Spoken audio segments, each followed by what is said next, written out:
when we do something like that.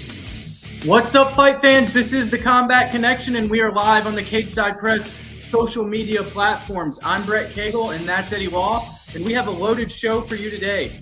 Eddie, we have a new welterweight champion, and massive fight announcements came out last night. Let's get into UFC 315 from Montreal over the weekend, though.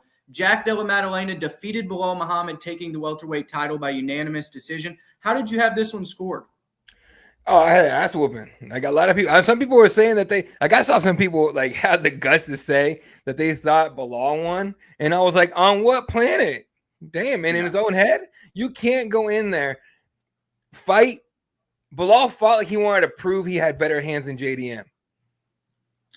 That's what he said. That's what he was like talking about his Canelo hands and stuff in the pre-fight media and stuff like that. Let's go over the stats real quick. Officially from ESPN, 200 total strikes to 155 in favor of Jack. 178 significant strikes to 132 also in favor of Jack.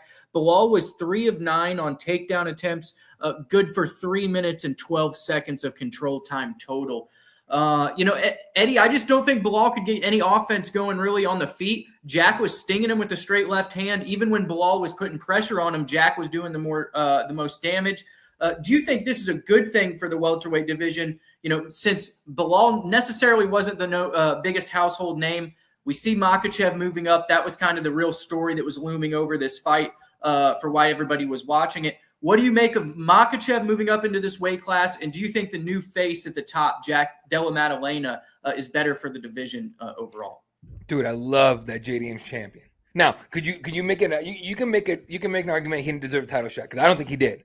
If Shotcut doesn't, Shotcut got hurt, right? If Shotcut don't get hurt, if Shotcut don't get hurt, we don't give a shit about JDM.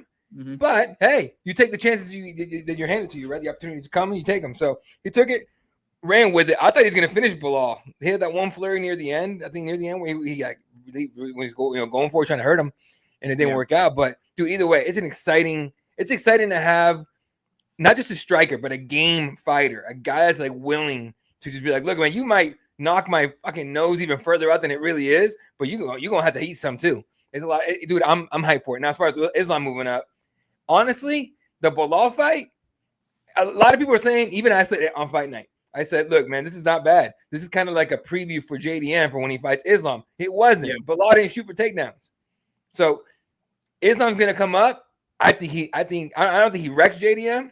But I think he might be taking that 170 strap. But we'll talk about that. The only thing for me with Islam is that he's 5'11", right? And he's physically dominant at the lightweight division, no doubt about it. He's bigger than these guys. Poirier, Gaethje, those guys are 5'9", 5'10". He's close to 6 foot tall, Makhachev. These guys at welterweight that we're talking about Rakhmonov. He's 6'3", man. He's a monster. Ian Gary is 6'3". Jack Della Maddalena is going to have another 2 inches on him. What's it going to look like when he doesn't have a size advantage or a strength advantage trying to get someone to the ground? Is Islam Makhachev going to bite off more than he can chew? That's the real story to me when he moves up in this weight class. But we have an announcement that we're going to talk about later in the show about what's going to happen with the lightweight title. But Eddie, what do you think about this division as a whole right now? There's a lot of young talent: Buckley, Gary, Brady, Jack, whole new faces here from what we've seen the past years with Covington and Usman. The division's really turning over. How excited are you for some of these newcomers up and some of these matches we could see in the future? Dude, I'm hyped because we're finally getting a chance to get some stars in here. Now we don't have any stars per se, right? But when you get new faces, right, guys that are exciting, guys that are moving up, young guys that are moving up, beating the old dudes, right? You have a chance to build a star in this one right now. Does it suck to see the UFC use the veterans to build these guys' resumes? Sure, it does suck, but either way, they're starting to build more stars in a day where we have very few, specifically in the UFC, but in MMA as a whole, like we have a chance to get a few new ones. So I love it, dude. I'm excited for 170 now. Yeah, these matchups are really exciting to me. I think Jack and Ian is a great fight. There's kind of already some talk back and forth between those two from media scrums and stuff. And then you see Sean Brady. He stylistically is a problem for a lot of these guys outside of Rakhmonov. When we talk about these strikers that are moving up like Buckley, Jack, and Ian Gary, I think that they'd have a real tough time if Sean Brady was in there, trying to get to their back and choke them out. So very interesting matchups coming up in the welterweight division. new young talent as well. Eddie, I got to tell you, though, for this card, I was not that impressed. We had 3 decisions, in the last 3 fights. Not really that many finishes. Now, the main event was a great fight, no doubt about it. But what did you think of the overall excitement of this card as a whole? And did you think it kind of dragged into the main event, even though the main event did save the card? I wasn't, going over the card now. Let's go ahead and just look at the results here. Decision, Valentina. Decision, one we could definitely talk about in a minute. Yeah. But Natalia gets decision over Grasso. The BSD, even though it was a finish, super lackluster in my opinion. Like I was not at all. His head movement was terrible in that fight. Exactly how he got knocked out versus Poirier. He looks like he hasn't changed anything. He just marches forward with reckless abandon and doesn't move his head at all. If Kyle threw more shots up top, he lands on BSD. Now, does he knock him out? I don't know. But dude, he's terrible with it. And then with the head movement. But this is like the highlight right here for me. Yeah. Mike Mallow. All right, we'll talk about that for sure. Jazz, 100%. To me, it was an exciting finish. Mm-hmm. This is a good fight. This is with Ion. Now, just a lot of decisions, man. It's right. But look. This guy's supposed to be a dude, right? Navajo's supposed to come in here and create havoc. Nothing. Power bar. That was nice. Crazy knockout. That was awesome. That was Santos. Okay. Yeah. Overall, this fight could give a shit. Brett Cagle does not belong in the UFC. You called that one. Dude, nobody on this planet thought Brett Cagle was going to win other than Brett Cagle. Not even his family didn't want to hurt his feelings. Probably didn't tell him shit. But no, I'm with you, dude. I'm with you. It was weird. I mean, it's just kind of hard. We're talking about them getting a new partner. Potentially Netflix. We'll see. But it's kind of hard for people to pay $80 to see Mike Malott knock out Charles Radke when that's a fight that could easily be on the main card of an Apex as well. So I think they got a little bit of a problem there. But hopefully that a new star can come out of this. And even if Jack does go in there and maybe he beats Islam, he becomes a new star and maybe a household name here at the welterweight division. And that shine can kind of be spread out throughout the rest of the 170 pounds. I need him to wake up. I need him to wake the fuck up. Start saying some shit, bro. You can't just go on a media day and I liked how he was talking shit about Ian Gary. That was kind of he needs to show that he's like he's got to do more. A little bit of an asshole. He's like he's got to do more. Lean into that, if you're kind of like not that he's bullying Ian Gary, but like if he's gonna make snarky comments and stuff that are kind of humorous, just keep doing that. That was kind of funny and people liked it. I just want to see what Ian's gonna do when they fight finally. Yeah, I mean, in terms of that whole lead up is gonna be weird and entertaining as shit. Yeah, that really is going to be a great fight. I hope that Shavkat can come back though and heal from the hand injury because I think he's the most talented guy at 170 pounds right now in the world. Oh, absolutely. No, absolutely. As Shavkat comes in, depending on how he comes back from the injury, but look, man, I'm confident he's going to be the next champion if they do that. That's why I want to see Ian Gary J.D.M. before Shavkat gets in there. Because it won't happen unless Oh, no way. No, you're not getting JDM, Ian Gary for a title unless Shavkat's like, I'm still hurt. It's kind of like where we were where we are still with O'Malley and Sandhagen. Everybody wants to see O'Malley fight Sandhagen, but just hasn't lined up with the guys being champion in the right matchup.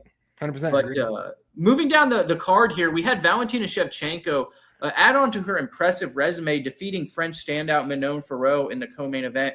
Valentina won on all 3 judges' scorecards, 48-47.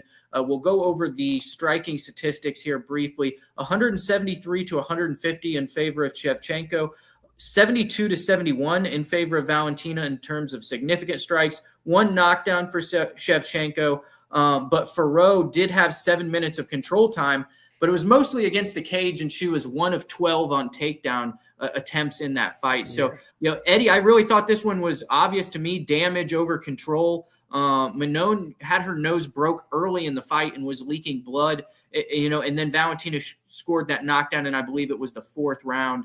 Maybe it was the end of the 3rd round. But, I thought that Valentina was the clear winner in this. And how did you like this co-main event? And did you obviously have her winning too? So I picked Bullet to win. I know a lot of people are going to be like, I can't believe this shit. No, I had zero confidence Manon Fiorot was going to win this fight. I didn't give her a shot because Manon Ferro, I agree. She's good, great, cool. Look at the last few fights she's had. Who the fuck it comes anywhere near a Bullet? No. Yeah. You know what I mean? I'll tell you right now. Again, another one people are going to look at me all weird. I think Manon Ferro loses to Grasso in a much closer fight, but she loses to Grasso. I don't. Grasso looked bad. We'll talk about it in a minute. She looked terrible. Awful. But to me, Manon looked worse.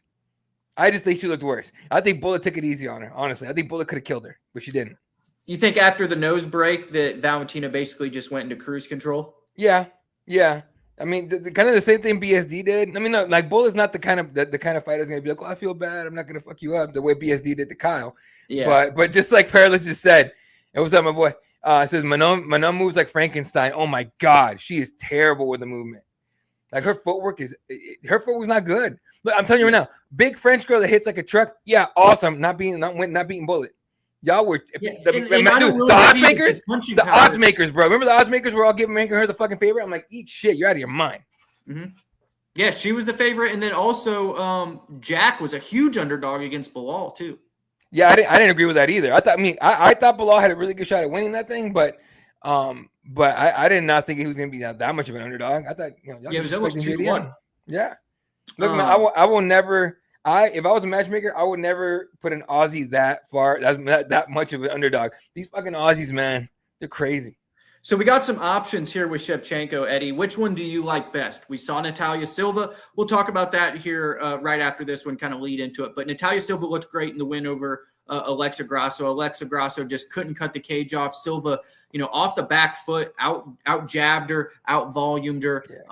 Was really impressive with her lateral movement and quickness in this one. Looked like a tremendous athlete comparatively to Grasso, who everybody's been talking about the boxing, but Alexa was really reaching at times in this one and couldn't find Natalia Silva. She would pop her with 2 or 3 shots and then exit on the opposite side of where Grasso was trying to throw. It was really a great performance by her. But Eddie, do you want to see Valentina fight Natalia Silva? Do you want to see her fight Weili Zhang? Do you want to see her maybe take on the winner of Juliana Pena and Kayla Harrison? I mean, there is a lot of options out there for Valentina right now. She might be the best pound-for-pound woman in the world. She is currently ranked as the number 1 pound-for-pound woman in the world. What do you want to see next of those 3 options? I like what Scotty just said. Scotty, if you want to put it up there. Scotty says, Bullet needs to challenge Weili in the super fight next. No real contender for her right now. I'm not going to say there's no real contender. I think Natalia Silva should be next if they keep it in the division. But, dude, the UFC, again, we've been talking about lack of stars. Okay, lack of stars. It's about time, right? If you're gonna have a lack of stars, okay, fine. Put together massive matchups, and that is a huge matchup. You know what I mean? Look, that's a fun ass fight, dude. That's a fun ass fight. Yeah, I think so too. And I had something in my notes. I think Natalia Silva may be a little undersized against Valentina. Like, and when you're a big girl like Valentina, she's going to be able to grapple her. She's going to be able to even do some of the things Ferro tried against her, holding her against the cage.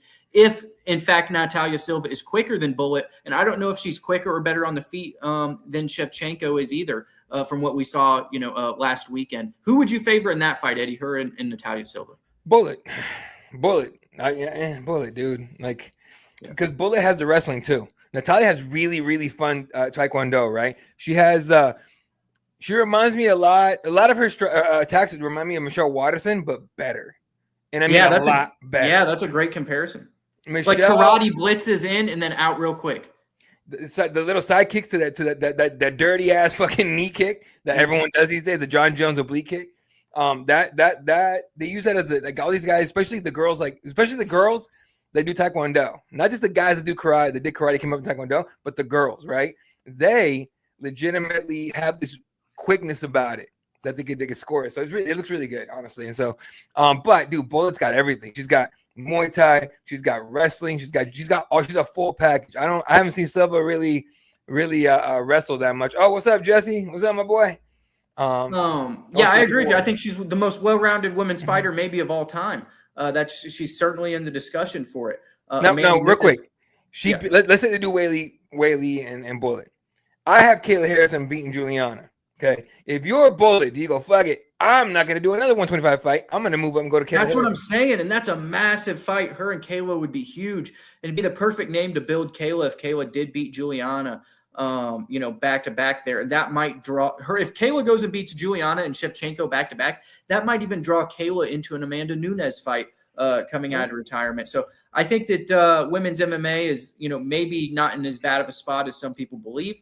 But yeah, there's a litany of challengers out there for Valentina moving forward, and it was a great win for her this weekend. Eddie, let's talk a little bit about Alexa Grasso here. And she didn't look great. And in the fight against Valentina at the Sphere, she didn't look good in that one either. The movement has been, just not what we had seen in that fight when she, fought very well against Valentina. But Natalia Silva, we talked about it, looked fantastic. But let's highlight a little bit on Alexa Grasso here. How bad of a performance do you think this is? And do you think that in the future, this performance has kind of put her out of title contention for about 2 or 3 fights?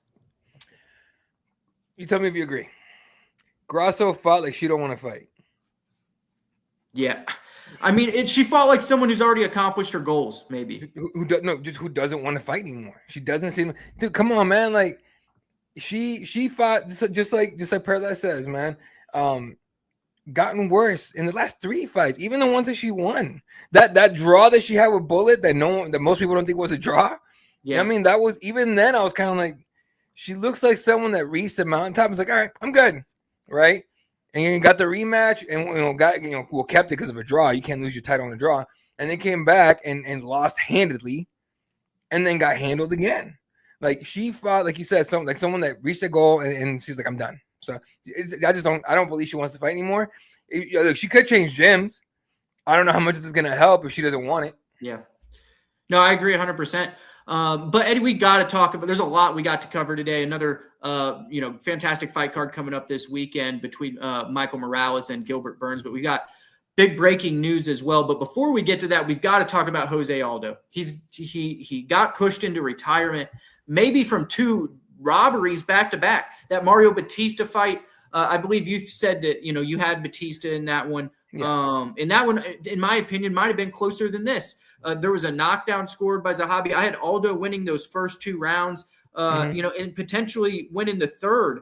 But Zahabi on top of him with elbows, obviously that was the round that all judges were going to give him. But, Aldo looked great, in my opinion. He had a knockdown. He looked fast. It's not like he was these aging fighters like we've seen with BJ Penn or Frankie Edgar or Tony Ferguson. He's still competitive. Even at 145 pounds, I know the weight miss was something that wasn't great this week and kind of forced them to move up to a catch weight. But what did you make of Aldo's performance as a whole? Did you have the fight scored for him? And do you think it was as much of a robbery as fight fans were saying online? Ooh. I had Aldo.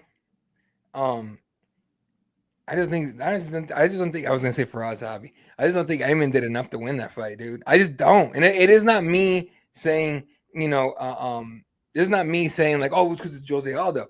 But I thought Jose Aldo legitimately won, right? He rocked the shit out of Ayman Zahabi. When did Zahabi hurt Aldo? Fucking never. That's what I'm saying. In order to win a fight, you have to have a signature moment or some standout, situation in the fight that should dictate that you are the winner. Like I don't remember a single thing that Zahabi did other than really leg kick and jab. Yeah, nothing, dude. Aldo should have won that 29-28, all 3 across.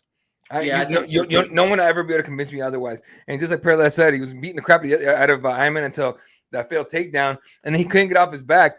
Aldo said there was a lot of stuff that happened leading into this fight that just went wrong. The weight cut was terrible. I mean, he couldn't even get past 140. Was it 140? 143, whatever it was. Couldn't get under that. That's why he had to move the fight up to 145. Allegedly, he said that had they tried to take, take 20% of his purse, he was going to have fought. I don't know. I don't believe that. But I'm glad they made it to 145. But either way, dude. No, dude, 2 robberies in a row, and that's the way you're going to take a legend down. What is the matchmaking that these guys are putting for him moving forward? We should have got him versus Pitbull. We should have got him versus Dominic Cruz. We end up getting him versus Jonathan Martinez, Mario Batista, and this weekend Amin Zahabi. They're just using him to build guys who aren't big in the media, don't have a big following on socials or anywhere. They're not really names. They're guys that are in the gym every day, no doubt about it. Tremendous fighters, world-class talent. but they're using Aldo's name and brand to try and rub off on these guys who might make it into the rankings in the future. And it's just kind of disgusting a little bit when there's guys like Dominic Cruz who have to retire because he can't get adequate matchmaking either. And you could have just put these guys together. No one was really asking for Pitbull versus Yair Rodriguez. If you have Pitbull versus Aldo, you've got the old Brazilian champion and star versus the new guy you just signed, the Brazilian who's looking to get to where that guy used to be. It would have sold itself. I just don't understand the matchmaking with Aldo in his return. Do you have any thoughts on that? No, dude. It just depends. Oh, that's a good question. We'll answer that one in a second there, Scotty. I think it depends on actually two of them. It depends on, dude. You know what? They fucked him because they could have given him some big matchups. And Jose Aldo ain't fair to nobody. Had they offered him Dominic Cruz, they'd have been like, yeah, let's fucking do it. Yeah. Had they offered him any legend, any legend, he should have been 3-0 with the shit matches that they gave him. Like he got screwed over in that Batista fight, and he got screwed over last weekend. He should be 3-0 and looking. I mean, he'd be in the top 5, top 10. We're talking about huge matchups, and I don't know. It's just Jesse. I would believe. Sorry, this is my boy. Killing the old king is how the new king rises. 100%. If Ayman Zahabi wasn't 37 fucking years old, I'd buy that. Yeah, that's what I'm saying. He's the same age. If you're gonna do what like Jesus said, and you're gonna out with the old guard, in with the new, find someone who can take him out. Find someone who can finish him and end it. If that's what you're gonna do, it was gonna be a young guy. Why are we dragging him along against these guys nobody's gonna know and might be out of the promotion in 3 or 4 years? I don't know. It doesn't make a lot of sense to me. Throw him to Raul Rosas Jr. That's who you got in that weight class, the new upstart. Everybody's talking about how his potential. Throw him to him. If you're gonna do that, if you're gonna build someone off Jose Aldo's name, it's got to be a young guy like him, like Raul, right? Not Ayman. The fuck was that? Ayman? I love Ayman. Dude, it's awesome to talk to. Great personality. Solid ass fighter. What the fuck is he doing fighting Jose Aldo? You know what I'm saying? Yeah. What's he doing? So let's get to Scott. Did have a comment I want to get to here. Yeah. All right. So here's the thing with this, Scott. I don't think that the UFC thought or knew that he was going to retire. Right. I think that they thought from what he was saying that he was competitive still. They saw the Batista fight. They thought maybe he was going to win this weekend. I believe he was a favorite over Zahabi. So I think they thought he was going to win and maybe have matchups with Pitbull or some of these other things like we're talking about now. But then he goes and is obviously frustrated from the decision, demoralized from how the last 2 contests have gone and the weight cut. Yeah. His body was in shreds. Do I think this is actually the end for him? No, I don't. I think that he probably comes back and fights one more time in Brazil. And then, that's probably it. And we do the video package thing. But here's another, point to that. He may have already gotten his roses because he is a Hall of Famer. Yeah. Right. So he has been inducted in the Hall of Fame. How much more of a video package and stuff are they going to do for somebody that they've already inducted? I don't know. What did they do for Randy Couture against Lyoto Machida? Did they do anything like that, Eddie? No, I don't think. I didn't know what that was back then, dude. It's they're in a different age right now. The Stipe one, he did get a video package the next week in fucking at 3 a.m, wherever the fuck they were at, in China, in Macau, right? The reason they didn't do it on fight night, and I agree with you, they should have done it, is that they didn't want to overshadow John Jones, becoming the UFC heavyweight champion, or not becoming. Did he defend? Was that defended? Did he win at that time? Yeah, and to the question about ruining his legacy. No, Aldo's legacy was already built before this comeback even happened. I argue it was built before. I argue he built it in the WEC before. Yeah, in WEC before he even came over, knocking out Cub Swanson in like 8 seconds and all those guys and winning the title and beating Uriah Faber and all them. He's one of the greatest. He's one of the greatest featherweights of all time. And as a game competitor post the McGregor knockout. Revitalized his body to get down to 135 pounds, where he had competitive matchups and competitive runs for a couple years. Also fought Frankie Edgar for belts, Max Holloway. All these guys had to get through Jose Aldo to get to where they are now. Jose Aldo has had a great career. I don't think we're necessarily giving him his flowers yet because I do think he will come back on some type of Brazil card or something in the future. It's I think he was more frustrated, Eddie. Do you think he was more frustrated, or do you think this is really it? No, I think he was more frustrated, but man, was he 30, 37, 38, 38, whatever? He might as well be 50 in fight years. I honestly think I honestly think it was. So I just have to take a talking point. Yeah, that's true. But I honestly think I don't think he's coming back. If I'm him, I'm done. Like unless they offer me something, they gotta offer me a big fight. What if they go, all right, we'll give you co-main event or, third fight on the main card, Pitbull in Brazil, next time we're in Brazil. 145, you got a deal. Yeah, 145. Even 155, but 145, you got a deal. That's if I'm him. Yeah. In Rio, 100%. Will that happen? I don't think so, but who knows, man? You never know. But and I disagree with Parallels on that one. He says Aldo ruined his legacy by getting knocked out in 4 seconds versus Conor. No, he didn't. Conor McGregor at that time. That's how Conor built his legacy. Right, but Conor at that time was a legitimate world beater. Yes. At that time, right? That was before the bullshit. So no, he didn't ruin his legacy then. No one his legacy is not ruined. It's never ruined. It's never been ruined. It'd be ruined if he went on like an 8-fight losing streak. Unfortunately, like a Tony Ferguson. Then you could say that if he went, he's still competing and he's already in the Hall of Fame. Like his legacy's cemented. Once you're in the Hall of Fame, it is what it is. I mean, come on. Did Anderson Silva ruin his legacy even after the steroids? No. I mean, he went out there and still competed with a rod in his shin. I know his career ended at the apex to Uriah Hall, but fuck, that was embarrassing. Yeah, not the loss, but the apex. Yeah, another topic for another day. I don't mind the apex. I'm one of the very few people in the world that don't mind the apex. I don't want legends fighting the apex. The apex should be for young guys and shit cards, like that one in Nashville. How the hell is Lewis and Teixeira? It's not even the Glover Teixeira, but Lewis and Teixeira headlining Nashville. Y'all gonna pay that? Y'all gonna pay UFC ticket money for that?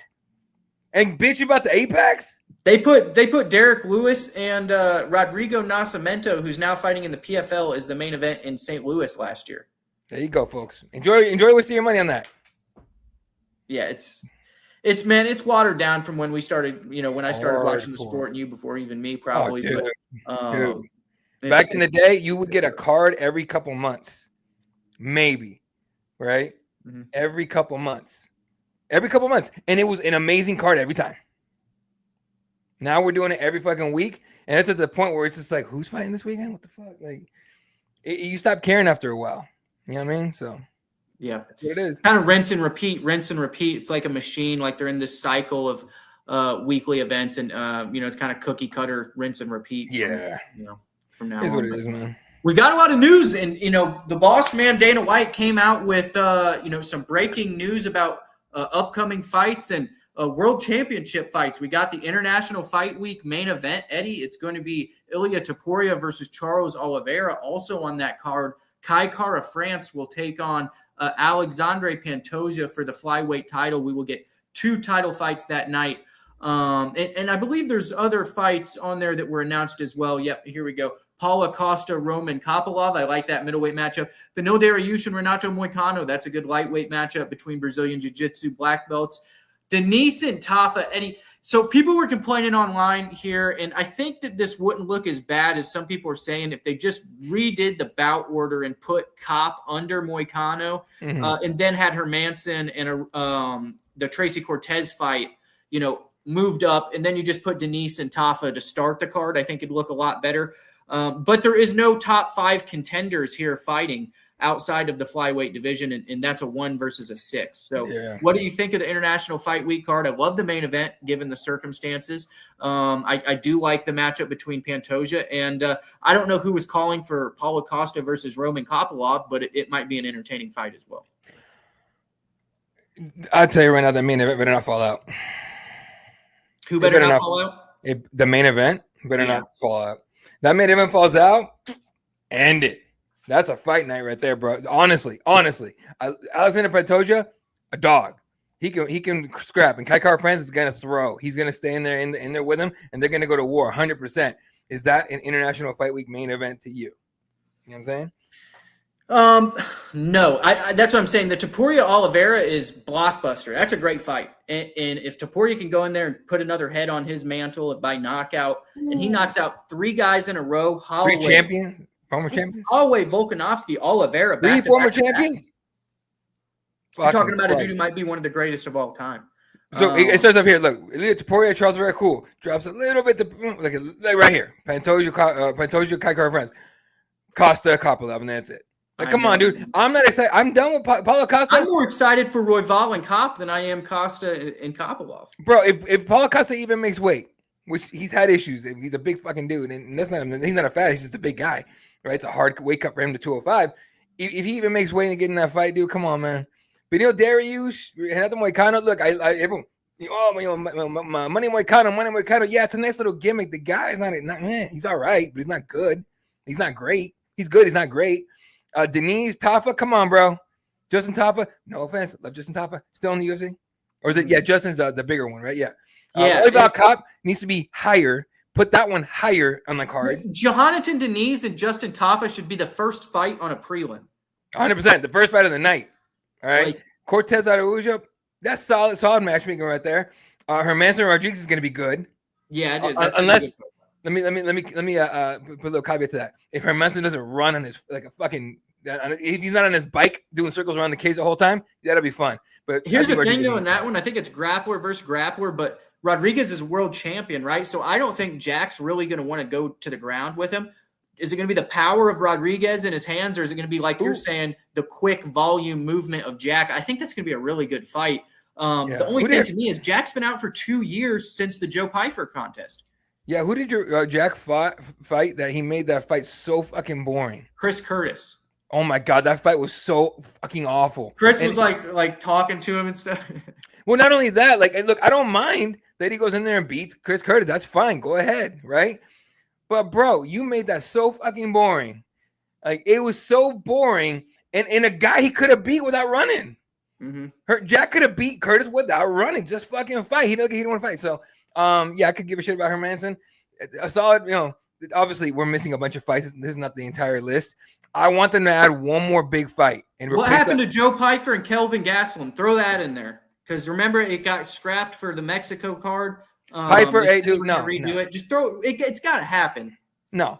Piper's going to complain that Vegas, which is a little too fucking hot for him, is, oh, fuck my weight cut. I'm never going to fight you again. Fuck out of here. 2 hours from Mexico. I can't fight there. Cry baby ass, dude. Come on, man. Fuck out of here. Blame it. I'm not blaming that. Come on, dude. Get out of here. Who doesn't know that when you go to Mexico, you drink only bottled water and you stay away from the food? First of all, and we talked about this. Stick to the food you ate during camp, dog. If you eat super clean all for months and then you eat shit for one night, what's going to happen to your tummy? It's going to suck there, Joe. Come on, Joe. It's not Mexico, Joe. It's you, dog. You did that to Joe. Joe screwed Joe.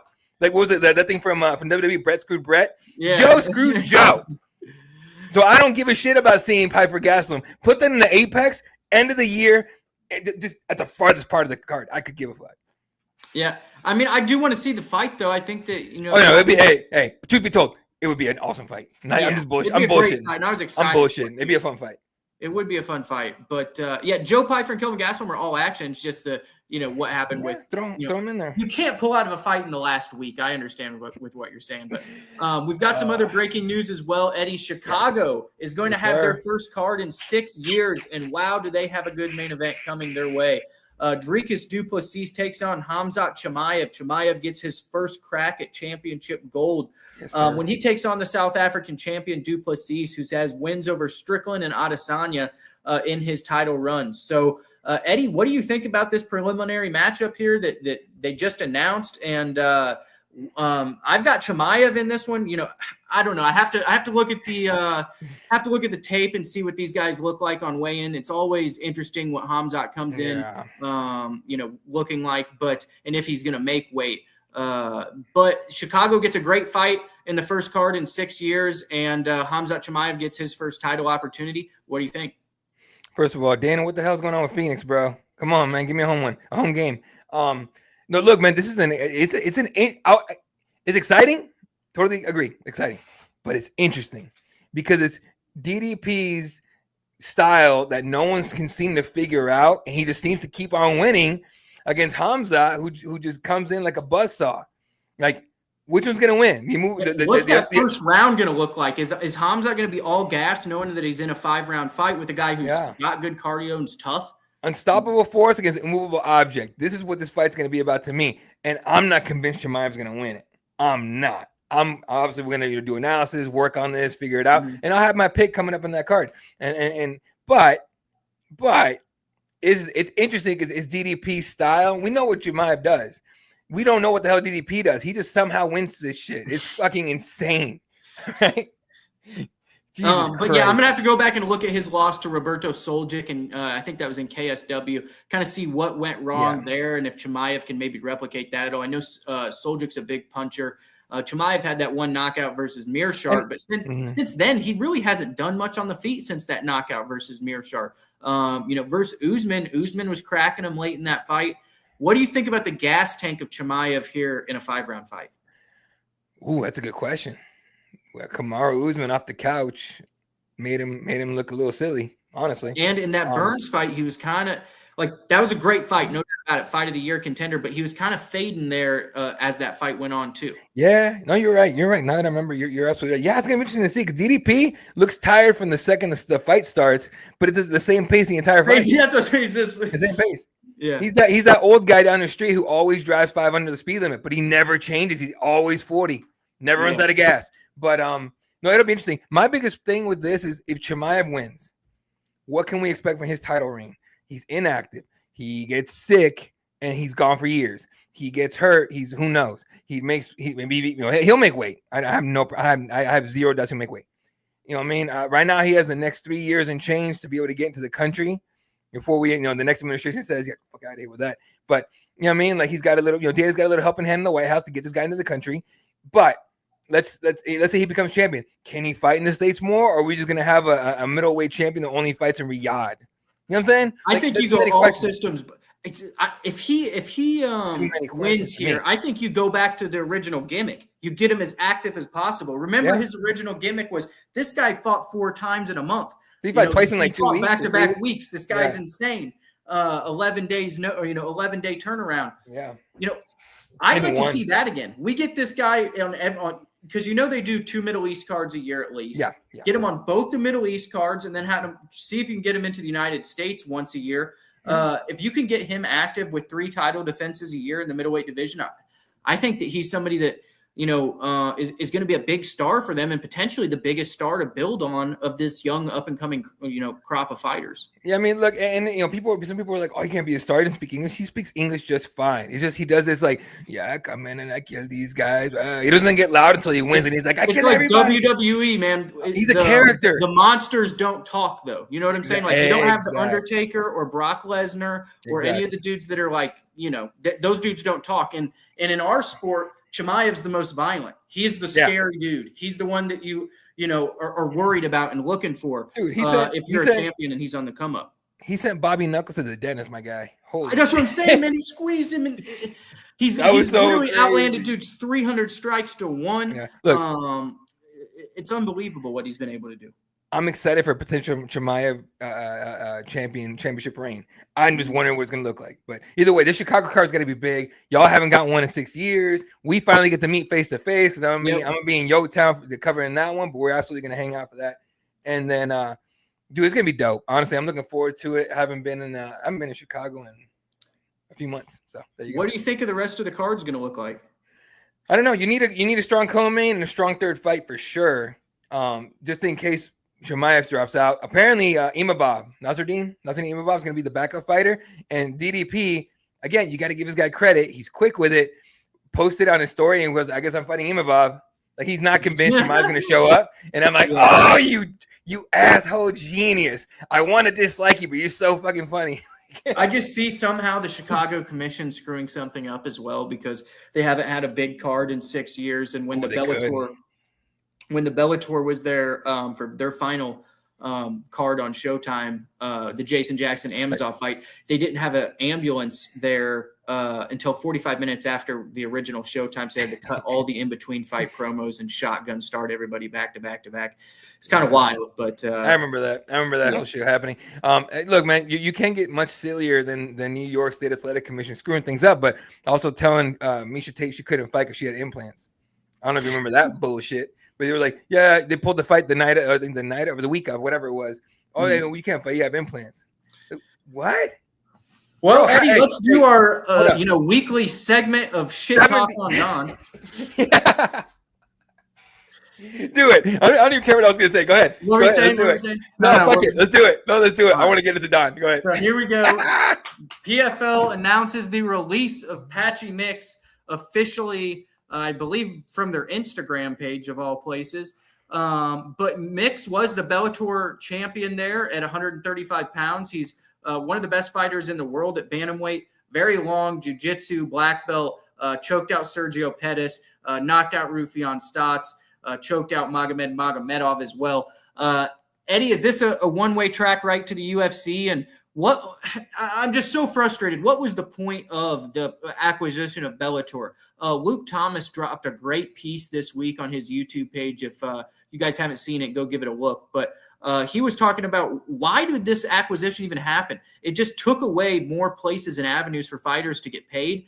And these guys, why are you paying for people that are expensive and then you don't want to sit there and pay them? Like, it's one thing when you have Gegard Mousasi, who's 38, but when you have guys like Aaron Pico and guys like Patchy Mix and guys like Johnny Eblin and Dakota Ditcheva even complaining about the promotion and getting a fight booked a week later after she did an interview with Junkie, like, these guys are chickens with their heads cut off. They don't know what they're doing. And I don't see this lasting more than 2 years, Eddie. Yeah, no, here's the thing. So losing Patchy, first of all, about damn time. Mind you, and I had to check again, they turned them back on. But when they posted this, they turned off comments. Like, they turned off comments, and you and I know I talked about this before. It's the kind of like they do at Media Day when they throw up Jonathan Coachman. And oh, poor Coach. That's basically turning off comments. Like, Don Davis seems to have very, very sensitive feelings, so it is what it is. But either way, so you now, mind you, they didn't spend any money. There was no money exchanged from PFL to get Bellator. It was all stock options. Now, whoever holding that stock, enjoy that. But other than that, they don't really pay anything. But it just tells you the genius of Dana White. More experience than genius, but experience and genius of Dana White. When they asked him, like, well, why don't you just go buy Bellator? He goes, nah, I'm all right. He knew this was going to happen. He knew PFL could not book these guys or pay these guys and girls. He knew they were going to lose all their top guys. He's just sitting going like, come on, screw up with Dakota. Please mess that up. Why would he pay for one promotion when he knows the other guys can't handle him and they're going to die out on their own anyway, and he's going to take the fighters from the both of them for free? Dude, I can't wait till they call Patchy to come step in against Mario Bautista at 316. Cheeto Bear's out. Cheeto's out. He's hurt. So great. Put up the Patchy Mix, the Patchy sign, like the Batman sign. Put up the Patchy sign. Patchy sign. We need you, Patchy. Let's go. Yeah. That being said,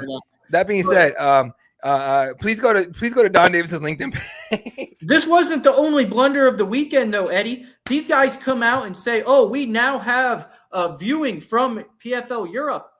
You know what we missed? We missed Paul Hughes. Paul Hughes. What's happening? And we also missed Cedric Doumbé a year ago when he made his debut or fought Melsick, one of those fights.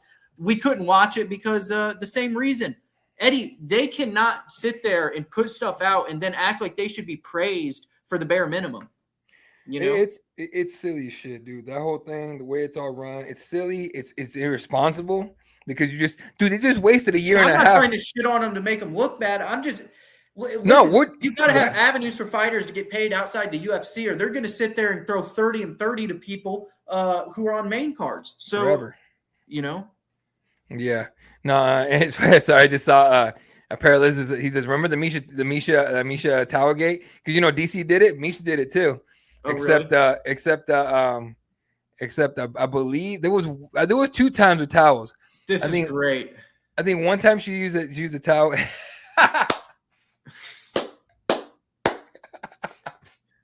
That's Don Davis. What's the guy's name that runs that? That's Don Davis. His new name. What's the guy? Oh, who's that fucking scam artist? He went to jail. I know you're. He tried to do it again.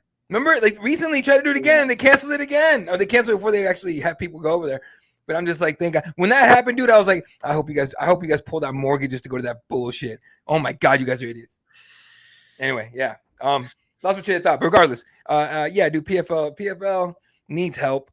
They got a great fight coming up with Thad Gene and Jason Jackson. They'll find a way to screw that up. No. They'll find a way to screw that up. It's okay. Yeah.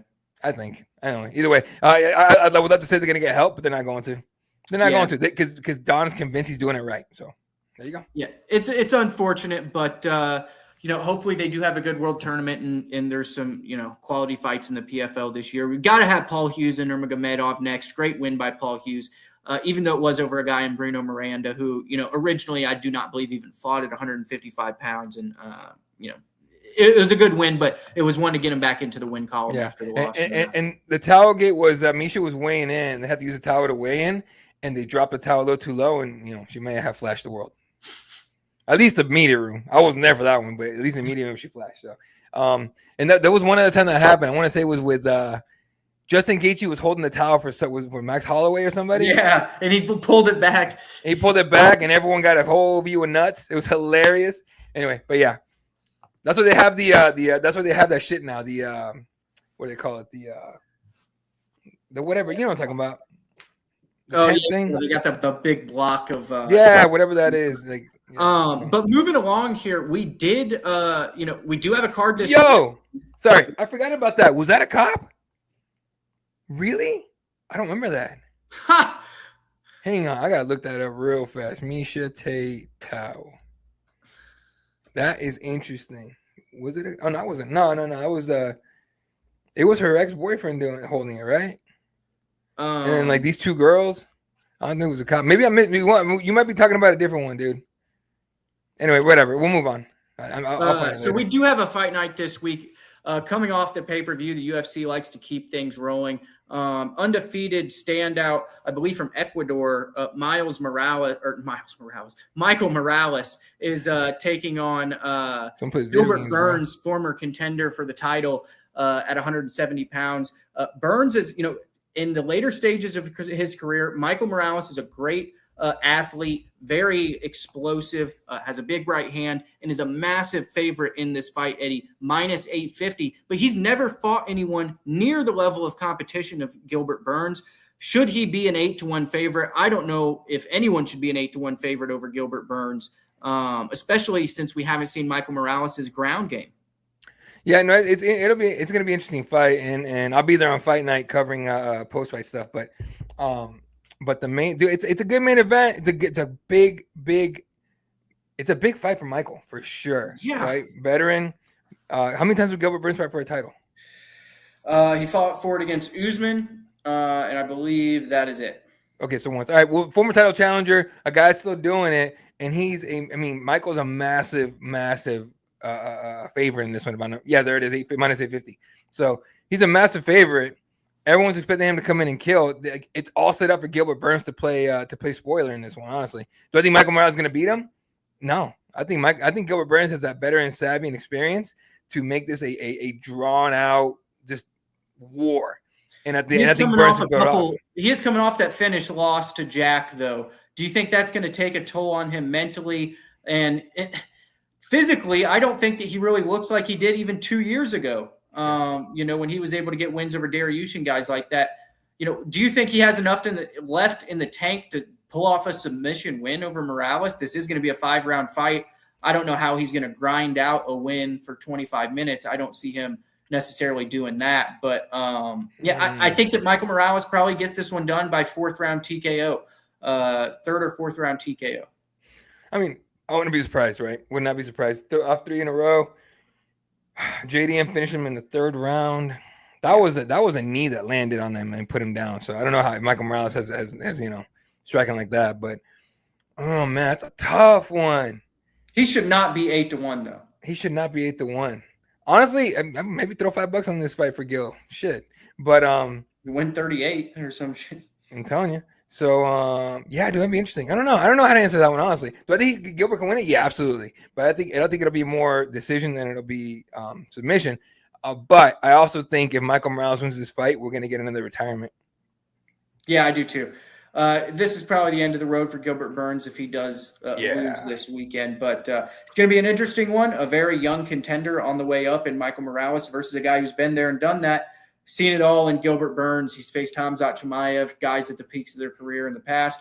But have those wars caught up to him? And does he have enough physically this weekend to get past Michael Morales?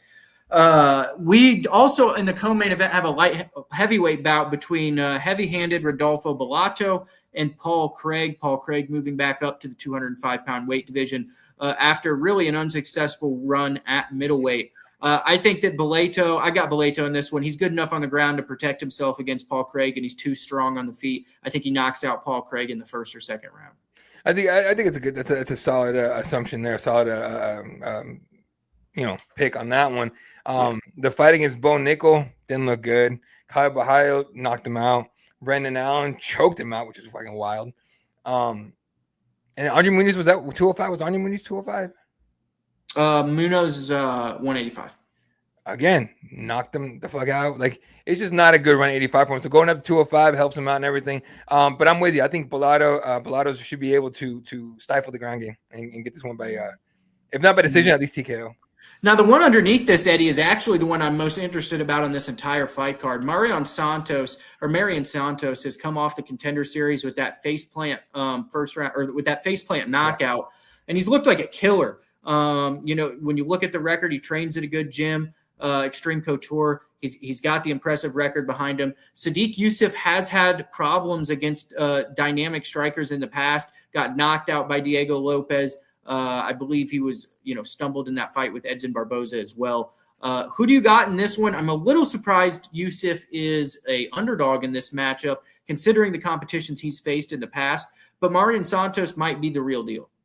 No, I think I got Myron in this one. I think he should be able to. That's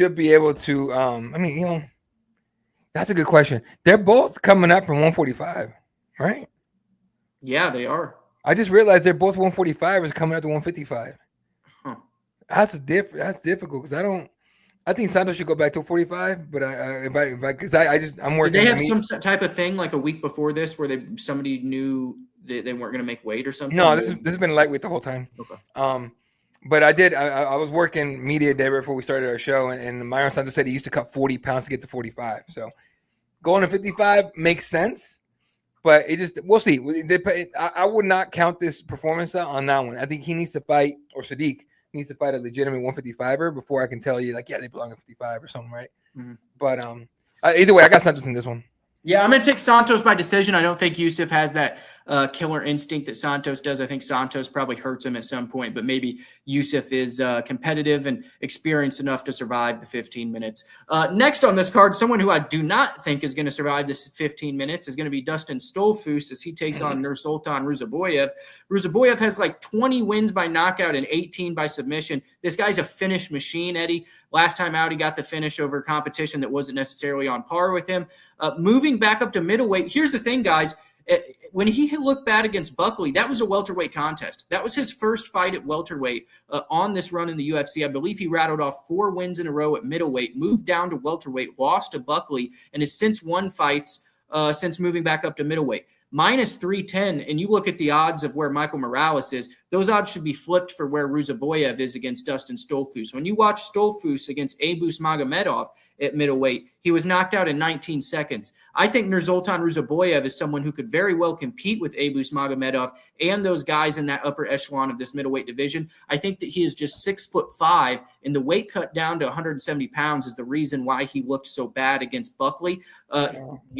Reinvigorated here at the 185-pound division. I see this guy getting a finish in the first round or second round.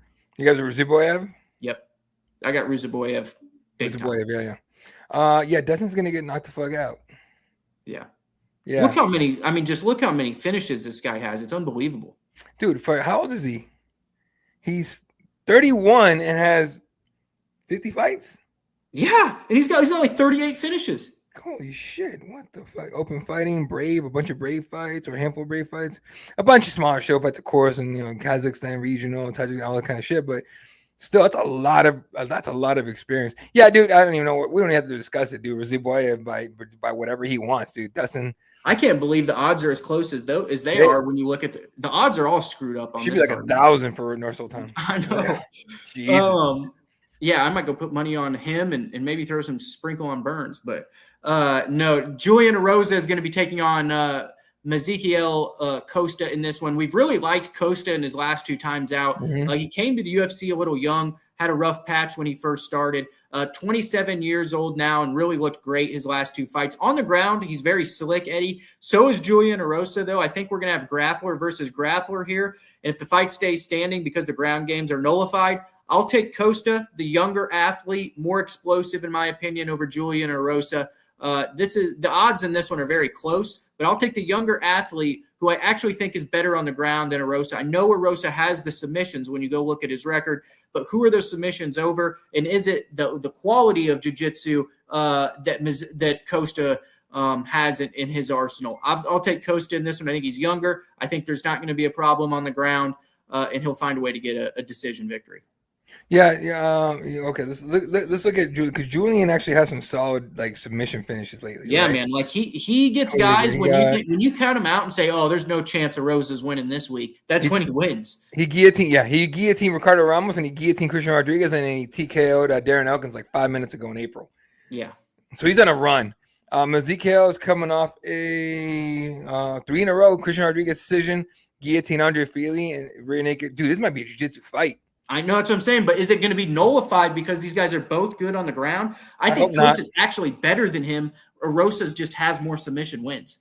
Yeah, no, I got Costa here by decision, but I hope it's a jiu-jitsu fight. I know that the crowd, it's an apex, so no one's really gonna probably boo, but I hope it's a jiu-jitsu fight for real. Yeah, I hope there's some crazy scrambles for sure. Yeah, no, for sure. But I got Costa. You got Costa as well? Yeah, I got Costa by decision in this one. Yeah, same thing. Same here. Any other cards or any other fights here on the card on the prelims that we should give fight fans a prediction for? You Jared Gordon back at it. Diego Moises, solid fight. Yair the Valle makes his UFC debut against Connor Matthews, who found out about this fight about 22 days before. Tell me a little bit about Duvall. I don't know. Dude, he's just coming. Let me pull up his record here so I know I have all the stats. Is he a contender series guy? I believe so. He's 8-0. I know that. Undefeated. Contender series. He got it. What was it, last year? Yeah, last year. Late last year, he got in. So, okay, find this shit. There it is. Okay. Yeah, Antonio Monteiro. Contender series, October 2024. He got a decision win over him.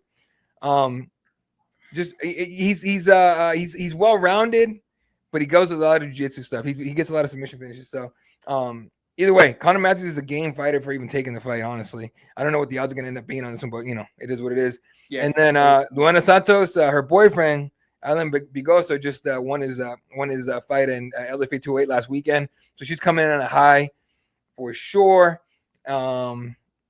Elise Reed is like that chick that everyone wants to see get beat up and just keeps fucking winning, and we don't understand why. They've got 5 women's strawweight fights on the prelims. Yeah, Tisha Pennington taking on Luna Pinheiro. Should be a solid fight. Overall, this is the Apex card. It'll be a fun night overall, but obviously it's clearly top heavy here with these top 3 fights. With these top 3 fights for sure. So either way, fun night on Saturday. Y'all ain't got nothing else going on. Before we head out of here, we forgot, what was your overall card rating for the UFC pay-per-view last weekend? We normally do a card rating for some of those big pay-per-views. I'm going to give it, I was kind of underwhelmed, Eddie. I got to tell you, I'm going to give it somewhere around a 6.5. I stayed up till about 1 a.m., 2 a.m. local. Right, we had Jay Anderson was there, right? So we were doing that stuff. 580, that's solid. That's fair. No Dana. They sent Shaw in there. 5 inches, this guy. But it's a micro. It's 3. No, but no Dana. They got David Shaw. It was just a weird night overall. When I don't go to sleep exhausted, it's because I was bored. Okay, 6. 6. And it was exciting in parts. The main event was cool. Coming event I expected, but overall it was a 6, dude. I was just kind of let's just move on, dude. Let's go to the next. And I was terribly wrong with my underdog of the week last week. I predicted Charles Radke. No takedown attempts from Radke. I don't know what the hell the game plan was from those guys going in there, but he was. If your biggest moment of the card is a Mike Malott win, and that was a great win, a native country guy gets a big win in front of the crowd. It was massive crowd eruption. But At the same time, I'm not paying $80 to watch Mike Malott knock out Charles Radke. You know, and my dad and the casual viewer and other people at the bar, they're not paying $80 to watch that. You know, so Charlie, and it has nothing to do with ESPN Plus. Trust me, that's just to get like ESPN 1 and 2 and maybe like an SEC something or other. From what I understand, it hasn't come out. Hey, yet. we can't complain too much. At least we can watch the fights, unlike the PFL. yeah, fucking Don, man. What the hell were we talking about? I lost my fucking train of thought. Oh, yeah. No, I didn't. What were we talking about? The ESPN app for $40 a month. Before that. Mike Malott, Roger, Charlie Radke. Charlie spent most of the week just instigating shit with the Canadian crowd. He forgot he was fighting somebody. You know what I mean? Like, look, when he went to media day and he was just like, what do you say? He's like, oh, yeah, that's what, they booed the national anthem. Someone's got to pay for that. They booed it in my boy. My boy. Please understand something there, Charlie. Just because you're American doesn't make you immune to that type of shit. All right, y'all booed the Americans booed the Canadian. They booed the Canadian national anthem when they do fair play. What was it? What tournaments is fair play? Whatever it is, that's what they say. So he's like, well, someone's got to pay for that because my grandpa was in the military. First of all, 100% thank you to your grandfather for your service. 100% deserves all respect for that. But if you're gonna take his shine to hype up your fight, and then you got knocked the motherfucker out by the same Canadians that booed your national anthem, someone's got to pay. My guy, go back to the drawing board. Focus and on the fighting. Same Canadian fighter that just lost to Neil Magny, who had a game plan. Neil only won that fight because he had a game plan. He took Mike Malott and stymied him on the feet by holding him against the cage, sucking his energy out, and then in the third round, when he was out of energy, started opening up with the leg kicks and the hands, got Mike to the ground, and finished the fight off. Charles, why don't you use that game plan? Use your big ass body that you're built like a brick shit house. Hold him up against the fence. Use your high school wrestling. I don't know if you wrestled in college, maybe junior college or low level Division II or something. I don't know. But hold him up against the fence, suck the energy out of him, and then throw your big left hooks in the second and third round when he's not on his bike stinging you with 4 punches as you're moving in. I just couldn't believe it. But there wasn't much of a game plan there. What was the thing with Charles? Charles wanted a highlight left hook knockout. He was just looking for the left hook all night. Like, he didn't even set it up. He was just throwing that the entire time. Now, he landed it a couple times, and you could tell Malott was like, oh, shit, I don't want to get hit by that again. Just set it up. You might have won that. And that's what's so frustrating with Radke is he has the talent. Yeah. He's got the one-shot knockout power, and he's got the ability to get guys on the – listen, there's no difference in body type between Charles Radke and Sean Brady and Andre Petrosky. Yeah. But why do those guys get to be able to take guys to the ground and use the jiu-jitsu and use the God-given strength that they have? I don't know. I feel like somebody's got to formulate better game plans for him because – I mean, he's very talented. Someone's got to tell Charlie, hey, the guy you're fighting is in the cage, not in the crowd. Okay. And another thing, I was belly laughing when he got knocked out for a handful of different reasons, but my favorite was he went and he was on the internet saying, well, I fucking hate MMA media, a bunch of calling MMA media a bunch of names, and that's fair. Call them whatever you want. You can't be in media and have things singing, not like a lot of fighters do, right? Including Charles, but then he said, like, that's why I don't do podcasts, because I fucking hate the MMA media. And then he said that on a podcast. My boy, the definition of hypocrisy, my guy. You went on a podcast to talk about how you hate the MMA media, you don't do podcasts. And then you went to Canada and tried to start shit with the Canada and not the Canadian you're fighting.